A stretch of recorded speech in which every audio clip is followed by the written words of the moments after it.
എനിക്ക് എല്ലാം ഒന്നും ഓർമ്മയില്ല. കാഴ്ചയില്ല, ചെവി കേൾക്കത്തില്ല.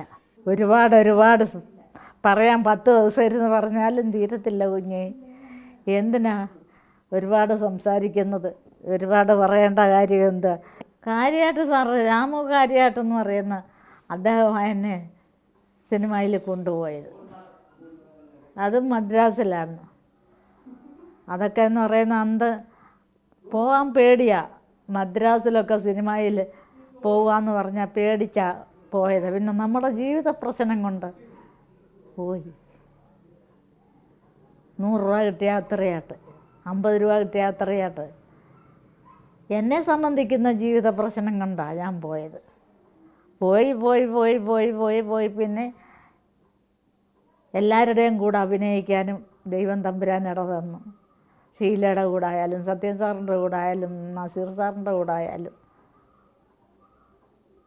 എല്ലായിടത്തും ഇങ്ങനെ ഓടി നടന്ന് അഭിനയിച്ചു. സത്യൻ സാറ് എന്നെ വിളിക്കുന്നത് അമ്മേനെ വിളിക്കും. പ്രായം കൊണ്ടായാലും അല്ലെങ്കിൽ എന്നെ അമ്മേനെ വിളിക്കും. ചെമ്മീന് എന്നെ വിളിക്കാൻ വന്നപ്പോൾ കാര്യമായിട്ട് സാറാ ചെമ്മീനിന് വിളിക്കാൻ വന്നത്. ഞാൻ പറഞ്ഞു, സാറ് ഞാൻ വരാനൊക്കത്തില്ല, അങ്ങനത്തെ ഒരു കണ്ടീഷനാണ്. എന്താ ചേച്ചിക്ക് കണ്ടീഷൻ? ഞാൻ ഗർഭിണിയാണ്. അവിടെ വരുമ്പം എനിക്ക് സ്വാതന്ത്ര്യമില്ല. പ്രസവിക്കട്ടെ, ഞാൻ എടുത്തോളാം, വേറൊക്കെ ഞാൻ എടുത്തോളാം എന്നും പറഞ്ഞ് തമാശയൊക്കെ പറഞ്ഞ്. അപ്പം ഈ വീടല്ല, ഒരു കൊച്ചു കുശിനെയാണ്. ആ വീട്ടിൽ നിന്ന് എന്നെ വിളിച്ച് പിന്നെ പോയി 2 മാസം കഴിഞ്ഞാൽ എന്നെ ബുക്ക് ചെയ്ത് കൊണ്ടുപോകുന്നത്. അവരുടെ പടത്തിൽ അഭിനയിച്ചു, കാശ് കിട്ടി. ഷീലയൊക്കെ വളരെ നസീർ സാറായാലും ഷീലയായാലും ഭാരതി ആയാലും എല്ലാവരും വളരെ സ്നേഹമാണ്. അതിന്നും സ്നേഹമാണ്. ഇപ്പോഴും ഷീല എന്നെ ചേച്ചിന്ന് ഒരു വിളി വിളിച്ചാൽ ഞാൻ വിറയ്ക്കും.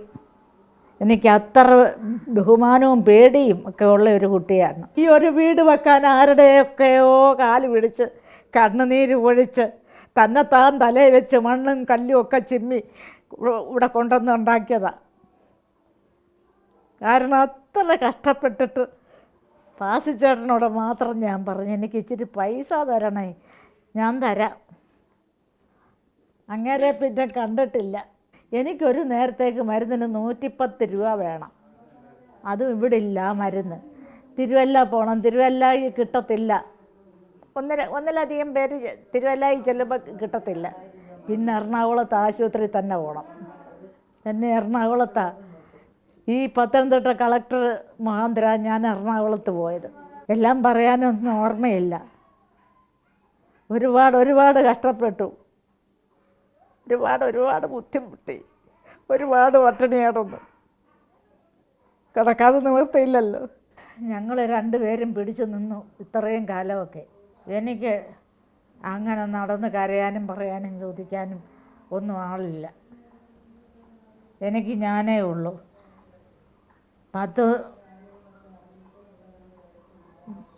രൂപ കൊടുത്ത് മരുന്ന് വാങ്ങിക്കാൻ തന്നെ ഈ നിവൃത്തിയില്ലാത്ത ഞാൻ 110 രൂപ കൊടുത്ത് ഡെയിലി മരുന്ന് വാങ്ങിച്ച് കഴിക്കണമെന്ന് പറഞ്ഞാൽ ഇത്രയും കാലമൊക്കെ കഴിച്ചു. ഇനിയും കഴിക്കുന്നില്ല എന്ന് നമ്മുടെ ഈശ്വരൻ തന്നെ പറയുക.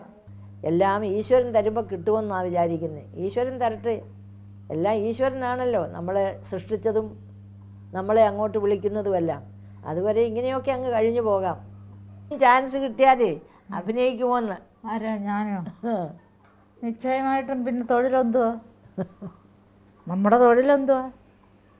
കാറ്റ് പോകുന്നിടം വരെ അഭിനയിക്കും.